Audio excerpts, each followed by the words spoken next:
Hello, friends. I hope you are all doing well. I miss you. I miss seeing your faces and miss talking to you.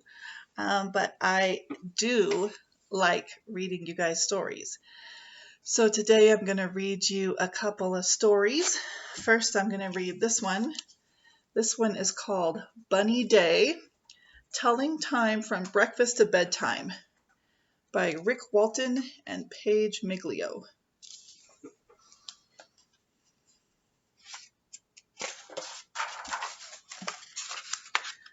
Bunny Day.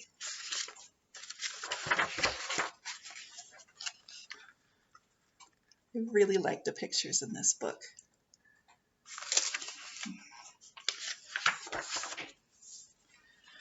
There's Mama Bunny.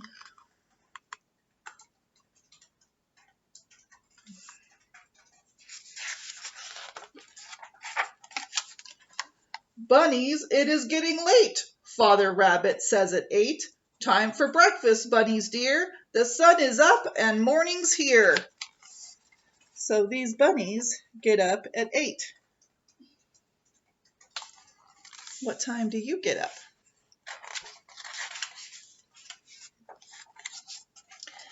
Faces washed until they shine, bunnies dress themselves at 9.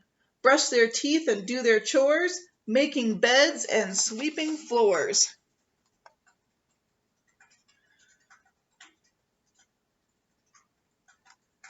Do any of you guys have chores you're doing while you're at home?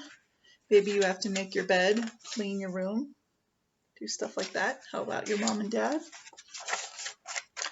Brooms are put away and then bunnies go outside at 10 to help their father plant some seeds, water flowers, and pull up weeds. So now they're working outside. They're helping with the garden and the yard. Teamwork gets it done faster.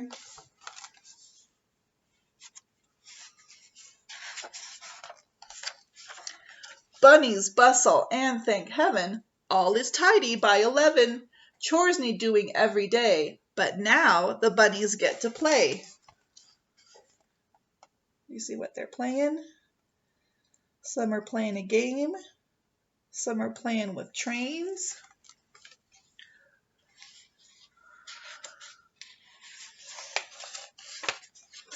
Some are building with blocks. So see that one down there? Bunnies will be hungry soon. Picnic spread at 12. That's noon. Fruit and sandwich taste so good.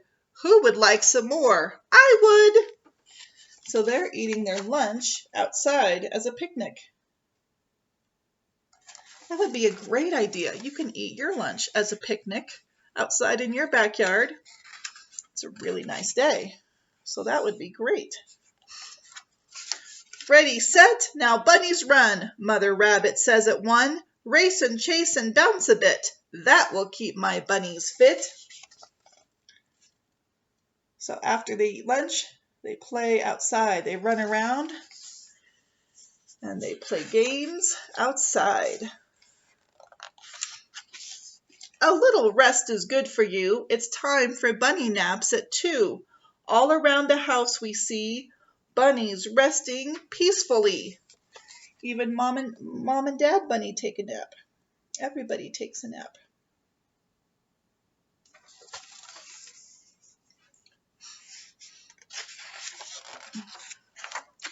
Who will take a walk with me? Mother Rabbit says at 3.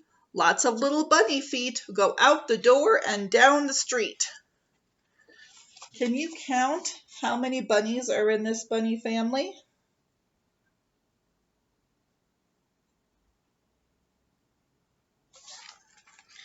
I count 1, 2, 3, 4, 5, 6, 7.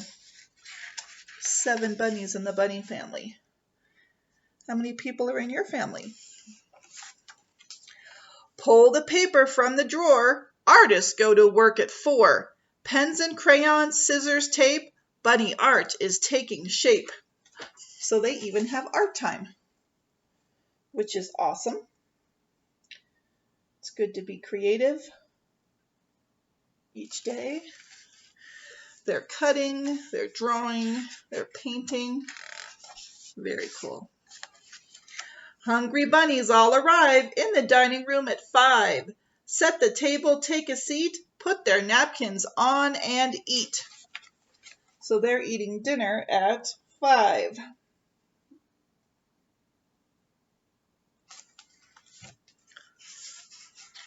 I eat dinner a little later than that. Maybe you do too. Every bunny quickly picks one last game to play at 6. Hide and seek or steal the flag, jacks or marbles, swings or tag. They're playing outside again.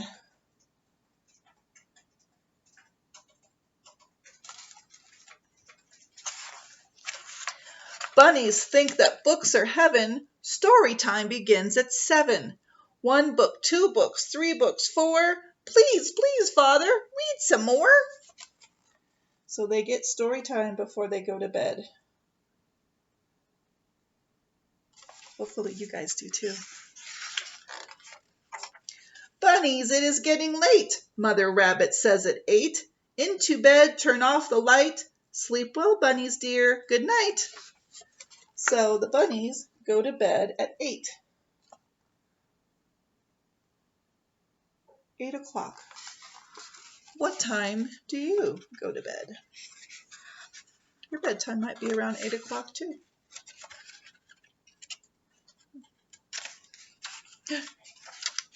And now there's Mama and Daddy Bunny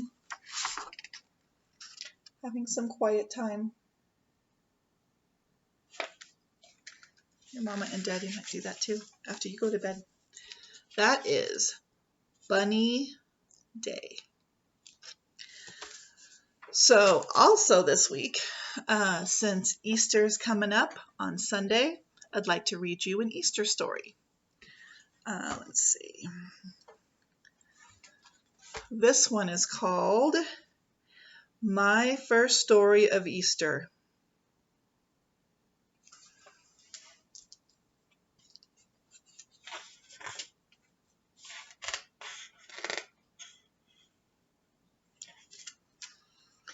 Jesus of Nazareth was the friend of many. He told great stories. He healed sick people and did wonderful miracles.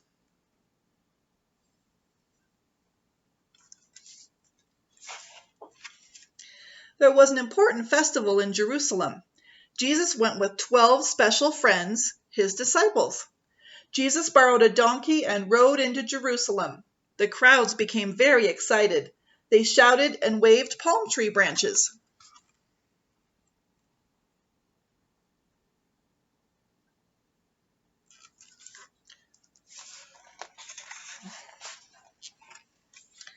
But some of the priests hated Jesus and plotted to kill him. On the day of the festival, Jesus ate a special supper with his disciples in an upstairs room.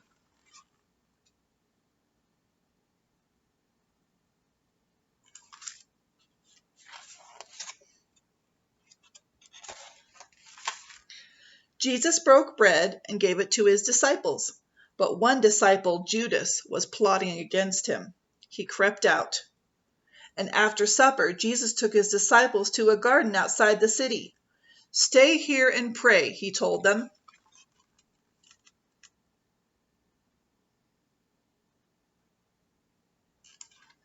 You know what? Even though Jesus told them to pray, you know what they did? They fell asleep, actually. Jesus prayed too. Then a crowd of Jesus' enemies appeared, led by Judas. The soldiers took Jesus away. They stood Jesus before the Roman ruler Pilate. Jesus is a troublemaker, said the priest. He should be killed.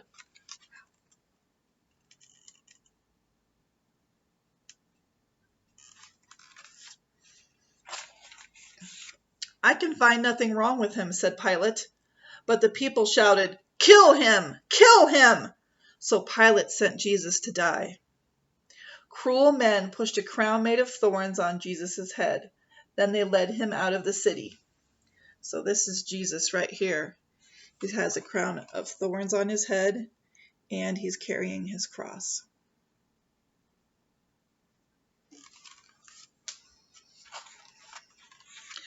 When they reached a hill, soldiers nailed Jesus to a wooden cross. They also fixed two robbers on crosses on either side of him. Jesus said, "Father, forgive them." One robber asked, "Jesus, remember me." Jesus said to him, "Today you will be with me in heaven."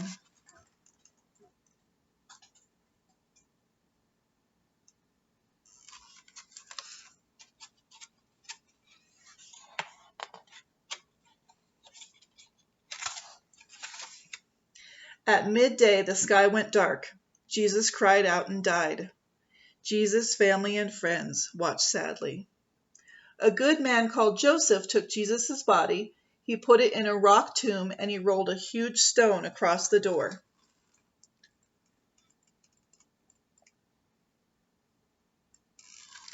You can see also there were soldiers that were guarding the tomb. Early on Sunday morning, women went to the tomb. The stone was rolled away, but they couldn't see Jesus' body. Suddenly, two shining men stood there. "Jesus isn't here," said one. "He is risen from the dead."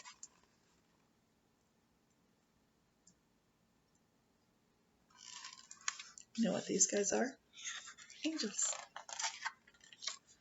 The women rushed back to tell the disciples. At first, they didn't believe the women, but then Jesus appeared to them. And after this, Jesus appeared to many of his friends.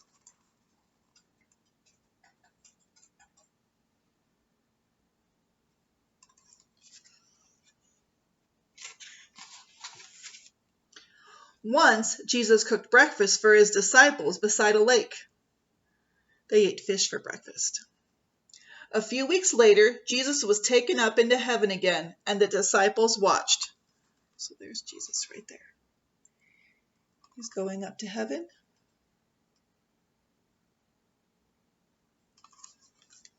That's where he is.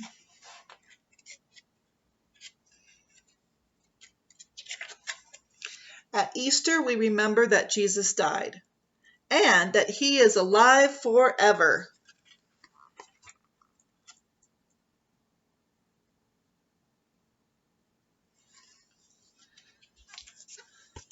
So that is the story of Easter. The good news of Easter is that Jesus is alive. All right, I hope all of you have a great day and a great week. I hope that you can get outside. Like I said, maybe eat your picnic lunch or even picnic dinner or breakfast. And I miss you all. I wish you well. I wish you well. All through the day today, I wish you well.